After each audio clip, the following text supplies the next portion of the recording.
Hi friends, গতকাল থেকে একটা ছবি প্রচুর পরিমাণে ভাইরাল হয়েছে। তো এই ছবি নিয়ে অনেকের মধ্যে অনেক মতামত যে এই ছবিটা আসল নাকি এআই দিয়ে তৈরি করা। বন্ধুরা, আসুন আমরা আলোচনা করি আসলে এই ছবিটার রহস্যটা কি। দেখুন স্ক্রিনের সামনে তিনজন ব্যক্তির মুখের এক্সপ্রেশন একই রকম। কেউ যদি চুরি করতে ঢোকে তাহলে তাদের শরীর ঘামা থাকবে, তাদের মুখের এক্সপ্রেশনটা অন্যরকম হবে, কিন্তু এদের মুখের এক্সপ্রেশনটা স্বাভাবিক মনে হচ্ছে। পিছনে ব্যক্তিটাকে দেখেন, তার মুখটা কেমন জানি এলিয়েনের মতো লাগতেছে। তো মানুষের স্বাভাবিক চেহারা তো এমন হয় না। জুতার শোরুমে সে বই খাতা পেল কোথা থেকে?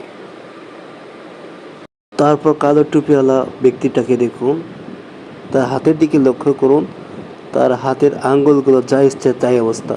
তো এডিট করার কারণে এমন দেখাচ্ছে, নর্মালি মানুষের হাত এমন হয় না।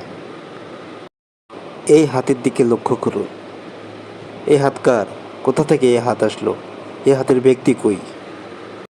দেখুন কত বড় বাটপাড়ি, মানুষ ছাড়া হাত রেখে দিছে এডিট কইরে।